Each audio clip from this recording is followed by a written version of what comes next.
주기도문 하겠습니다. 하늘에 계신 우리 아버지여, 이름이 거룩히 여김을 받으시오며 나라의 임하옵시며 뜻이 하늘에서 이루어진 것 같이 땅에서도 이 차 안에서도 이루어지게 하옵소서. 오늘날 우리에게 일용할 양식을 주옵시고 우리가 우리에게 죄 지은 자를 사하여 준 것 같이 우리의 죄를 사하여 주옵시고 우리를 시험에 들게 하지 마옵시며 다만 악에서 구하옵소서. 나라와 권세와 영광이 아버지께 영원히 쌓옵나이다. 아멘. 찬송가 543장 어려운 일 당할 때 1절만 부르겠습니다.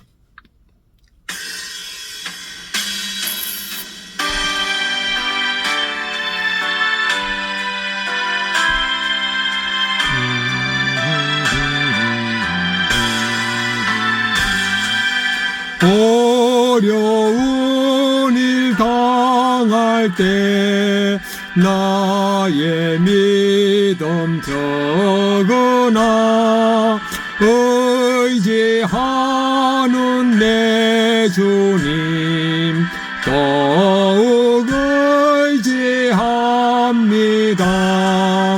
세월 지나갈수록 의지할 것뿐일세. 무슨 일을 당해도 예수님 의지합니다. 아멘. 하나님의 말씀 예레미야 44장 1절부터 14절 보겠습니다. 애굽 땅에 사는 모든 유다 사람 곧 믹돌과 다바네스와 녹과 바드로스의 지방에 사는 자에 대하여 말씀이 예레미야에게 임하니라. 이르시되 만군의 여호와 이스라엘의 하나님께서 이와 같이 말씀하시니라. 너희가 예루살렘과 유다 모든 성읍에 내린 나의 모든 제한을 보았느니라. 보라, 오늘 그것들이 항무지가 되었고 사는 사람이 없나니 이는 그들이 자기나 너희나 너희 조상들이 알지 못하는 다른 신들에게 나아가 분향하여 섬겨서 나의 노염을 일으킨 악행으로 말미암음이라. 내가 나의 모든 종 선지자들을 너희에게 보내되 끊임없이 보내어 이르기를 너희는 내가 미워하는 이 가증한 일을 행하지 말라 하였으나 그들이 듣지 아니하며 귀를 기울이지 아니하고 다른 신들에게 여전히 분향하여 그들의 악에서 돌이키지 아니하였으므로 나의 분과 나의 노염을 쏟아서 유다 성읍들과 예루살렘 거리를 불살랐더니 그것들이 오늘같이 폐허와 항무지가 되었느니라.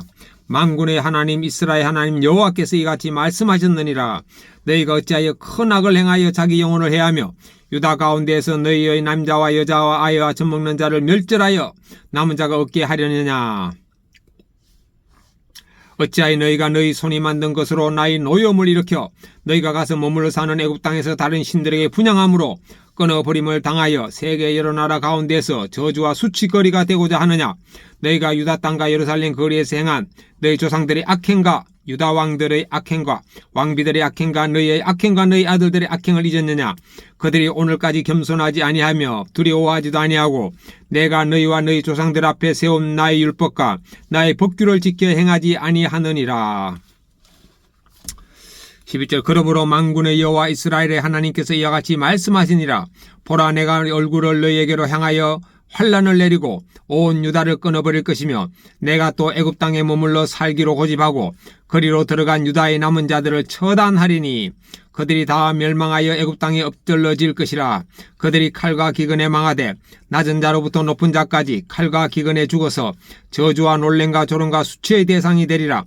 내가 예루살렘을 벌한 것 같이 애굽 땅에 사는 자들을 칼과 기근과 전염병으로 벌하리니 애굽 땅에 들어가서 거기에 머물러 살려는 유다의 남은 자 중에 피하거나 살아남아 소원대로 돌아와서 살고자 하여 유다 땅에 돌아올 자가 없을 것이라. 도망치는 자들 외에는 돌아올 자가 없으리라 하셨느니라. 아멘. 묵상하겠습니다. 44장 1절부터 6절은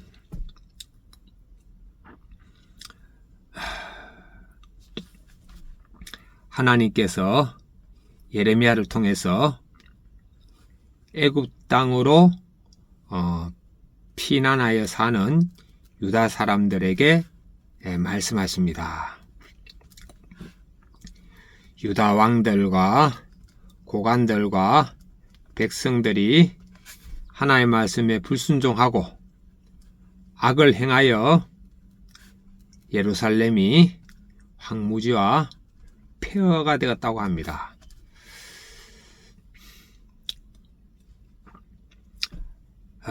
7절부터 10절까지입니다. 여호와 하나님께서 또 말씀하십니다. 애굽 땅에 왜 가지 말라고 하냐면은 애굽 땅에 가면 애굽 신들을 섬겨야 됩니다. 신들을 섬기기 때문에 애굽의 신들을 섬기는 것은 악행이고, 이 악행을 하면 하나님께서 유다 백성들뿐만 아니고 그 자녀들까지 다 멸절시킨다고 하나님께서 하십니다.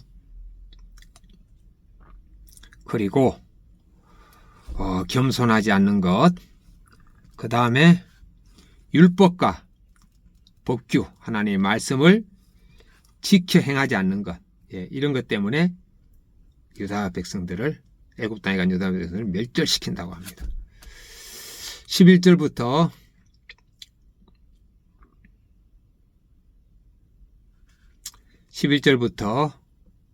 14절까지는 만군의 여호와 이스라엘 하나님께서도 말씀하십니다.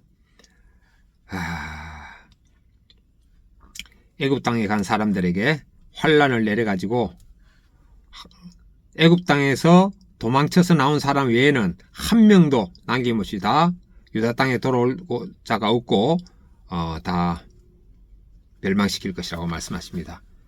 결론은 하나의 말씀에 불순종하면 멸망당합니다. 적용하겠습니다. 첫 번째, 저는 죽었고 예수님이 사심을 의식하면서 하나님 말씀에 순종, 즉 내가 죽음을 순종하고, 그 다음에 하나님 법뿐만 아니고 세상법, 운전법도 제가 법대로 순종하겠습니다. 2번, 왼손은 주먹을 쥐면서 예수님과 십자가 못 박혔음을 의식하고, 오른손은 주먹을 쥐면서 예수님과 손잡고 있음을 의식하겠습니다. 아멘. 큐티인 본문 해설입니다. 1절부터 6절. 하나님이 예레미야를 통해 애굽 땅에 사는 유다 백성에게 말씀하십니다. 하나님이 그들에게 선지자들을 끊임없이 보내 경고하셨지만 그들이 끝내 듣지 않아 예루살렘은 폐허가 되었다고 하십니다.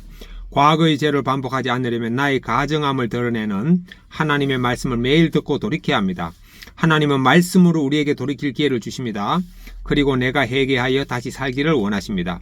내가 여전히 끊지 못하고 되풀이하는 죄는 무엇입니까? 되풀이하는 죄? 다 생각이 안 나네요. 요새는 예수님과 함께 동행하면서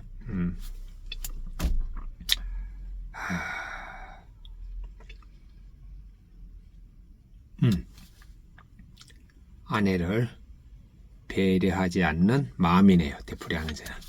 7절부터 10절. 하나님은 유다 백성이 큰 악을 행하여 스스로를 해치고 자녀들까지 멸망의 길로 몰아넣고 있다고 책망하십니다. 그들은 하나님의 분노로 예루살렘이 폐허가 된 것을 보고도 두려워하거나 회개하지 않았습니다.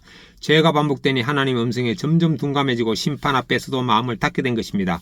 이는 마음의 완광과 영적 무감각입니다. 날마다 하나님 말씀에 민감하게 반응하는 것이 나를 살리는 길입니다. 나는 하나님 말씀에 민감하게 반응합니까? 마음이 부대져 있지는 않습니까?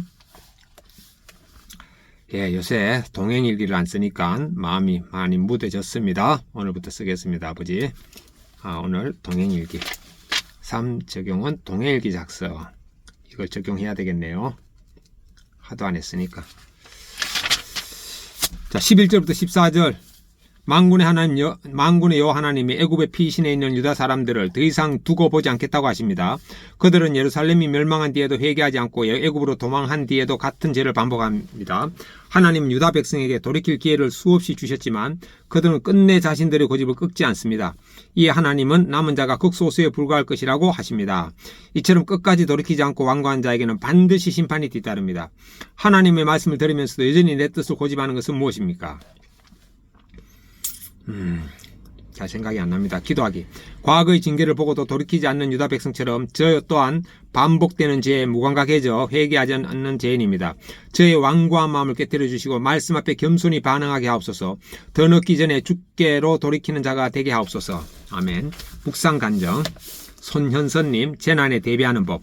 하나님이 예루살렘과 유다 모든 성읍에 재난을 내리신 것처럼 저희 가정에도 재난이 한꺼번에 임하신 것 같은 시간이 있었습니다. 남편이 40대 초반일 때 하루아침에 직장에서 해고당하고 얼마 뒤에는 암 선고를 받은 것입니다. 전업주부로 세 자녀를 키우던 저는 남편이 건재하지 않을 수도 있다는 현실에 공포심을 느꼈습니다. 그러면서 주일이 대목인 학원가에서 10여 년간 주일 성수하며 성실히 일한 남편에게 왜 이런 일이 일어나는지 하는 원망이 생겼습니다. 그 무렵 저는 딸의 교회 선생님으로부터 따님이 겉보기엔 모범생이나 실제로 문제아이예요 라는 말씀을 들었습니다. 하지만 저는 그 말에 심한 반발심이 들으려 하지 않았습니다. 그러자 얼마 후 딸이 학교에서 따돌린 친구의 어머니가 저를 찾아오셨습니다. 그제야 저는 제가 하나님의 끊임없는 경고를 듣지 않는 완고한 자임을 깨달았습니다. 돌아보면 저는 딸이 험난한 세상에서 재난을 덜 겪도록 높은 안전지대에 자식을 두고 싶어 했습니다. 그래서 교육이란 이름으로 지나치게 간섭하고 조종하다가 딸의 마음에 많은 상처를 주었습니다. 딸은 대학생이 되어서야 상처를 표현하기 시작했고 지금도 저희 모녀는 관계를 회복하고 있습니다. 한편 저희 부부는 잦은 다툼으로 힘들어하다가 공동체 건면으로 함께 정신과에 가서 우울증 진단을 받고 약을 먹었습니다. 그러자 저는 남편과 지체들의 말이 인정되지 않아 부울거리던 화가 가라앉는 경험을 했습니다. 이제는 재난을 피할 생각만 하는 두려움으로 악수를 두지 않고 겸손히 당하기로 마음먹겠습니다. 그럴 때 주님이 지혜와 용기를 주실 줄 믿습니다. 적용 1. 어려운 일을 겪을 때 혼자 결정하지 않고 큐티하며 공동체의 겉면에 귀 기울이겠습니다. 적용 2. 주변에서 쓴소리를 들으면 큐티 말씀으로 저 자신을 돌아보겠습니다. 아멘. 지혜 적용을 다시 확인했습니다. 적용 1. 저는 죽었고 예수님이 사심을 의식하면서 하나님의 말씀에 순종, 즉 십자가에 못 박혔음을 여기는 걸 순종하고 하나님의 법, 세상법, 운전, 교통법을 순종하겠습니다. 적용 2. 왼손을 주먹을 쥐면서 예수님과 십자가에 못 박혔음을 의식하고 오른손을 주먹을 쥐면서 예수님과 손잡고 있음을 의식하게 됩니다. 3. 오늘 동행일기 작성하겠습니다. 아멘.